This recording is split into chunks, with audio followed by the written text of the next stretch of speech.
Social মিডিয়াতে আজকাল কত কিছুই না ভাইরাল হয়, তাই না?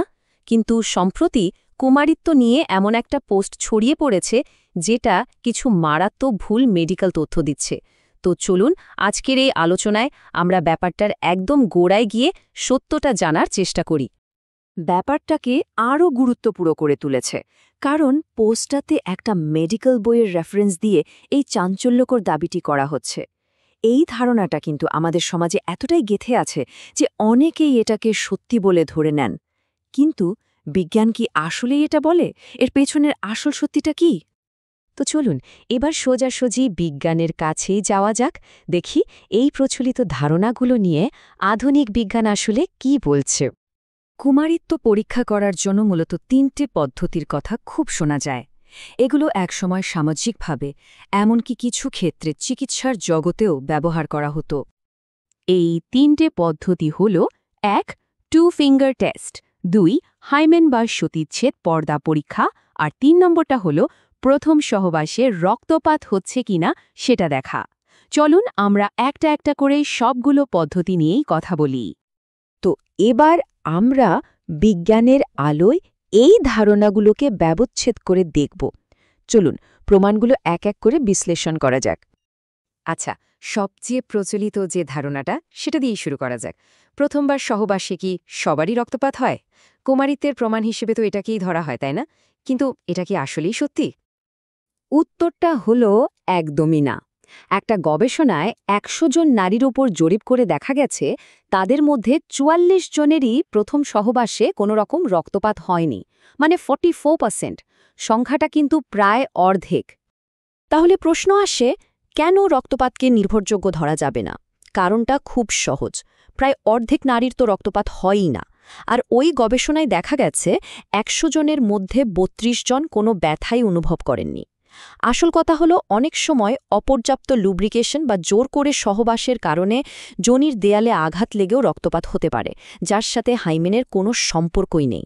তাই রক্তপাত হওয়া বা না হওয়া দুটোই কিন্তু একদম স্বাভাবিক একটা ঘটনা। এটাকে কুমারিত্বের চিহ্ন ভাবাটা মস্ত বড় একটা ভুল। আচ্ছা, রক্তপাতের ব্যাপারটা তো গেল। এবার আসা যাক দ্বিতীয় পদ্ধতিতে, হাইমেন পরীক্ষা।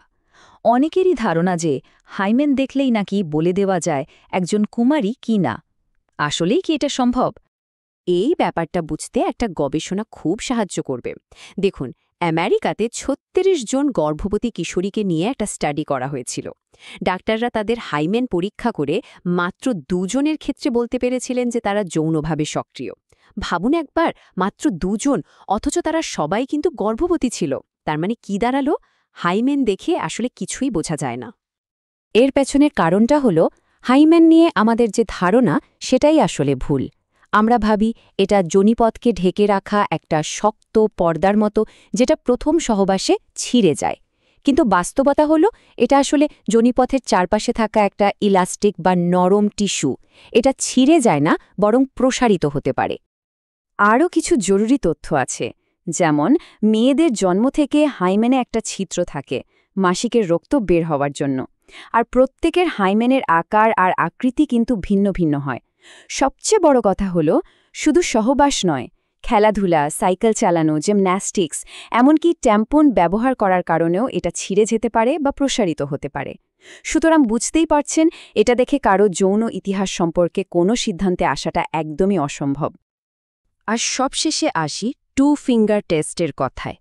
পরিষ্কার করে বলতে গেলে এই অপমানজনক পরীক্ষাটার কোনো রকম বৈজ্ঞানিক ভিত্তি নেই। 0, 0। এটা এতটাই অবৈজ্ঞানিক আর ভিত্তিহীন একটা প্রথা যে ভারত ২০১৩ সালে, বাংলাদেশ ২০১৮ সালে আর পাকিস্তান ২০২১ সালে তাদের দেশের সর্বোচ্চ আদালত থেকে এটাকে নিষিদ্ধ ঘোষণা করেছে। কারণ এর পক্ষে কোনো বৈজ্ঞানিক প্রমাণই নেই। এখন প্রশ্ন হল, যদি বিজ্ঞান এত স্পষ্টভাবে সব বলে দেয়, তাহলে এই ভুল ধারণাগুলো এখনও আমাদের সমাজে টিকে আছে কেন? এর শেকড়টা কোথায়? এর একটা বড় কারণ হল পুরনো আর সেকেলে তথ্য। মনে আছে সেই ভাইরাল পোস্টার কথা? ওটাতে কিন্তু অধ্যাপক K.S. নারায়ণ রেড্ডির লেখা the essentials of forensic medicine and toxicology নামের একটা বইয়ের রেফারেন্স দেওয়া হয়েছিল। দুঃখের বিষয় হলো আমাদের এই উপমহাদেশের অনেক মেডিকেল পাঠ্য বইতেই এখনও এই পুরনো আর ভুল তথ্যগুলো রয়ে গেছে আর সেগুলোই যুগের পর যুগ ধরে ডাক্তারদের পড়ানো হয়েছে। তাহলে এত সব আলোচনার পর আমরা শেষ কথায় আসি, চূড়ান্ত সিদ্ধান্তটা কি? সিদ্ধান্তটা খুবই সহজ এবং পরিষ্কার। বৈজ্ঞানিকভাবে কুমারিত্ব পরীক্ষা করার নির্ভরযোগ্য কোনো পদ্ধতি এখন পর্যন্ত আবিষ্কারই হয়নি। পৃথিবীতে এর কোনো অস্তিত্ব নেই। এটাই হলো শেষ কথা।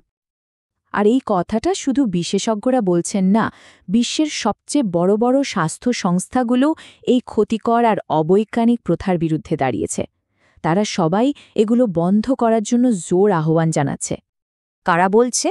বিশ্ব স্বাস্থ্য সংস্থা মানে WHO, জাতিসংঘ মানবাধিকার কমিশন আর UN Women। এই সংস্থাগুলো একসাথে মিলে ঘোষণা দিয়েছে যে এই ধরনের পরীক্ষা শুধু অবৈজ্ঞানিকই নয়, এটা মানবাধিকারেরও চরম লঙ্ঘন। তাহলে এই পুরো আলোচনার পর একটা প্রশ্ন কিন্তু থেকেই যায়, এতগুলো বৈজ্ঞানিক তথ্য জানার পর এই ভুল ধারণাগুলো কি ভাঙা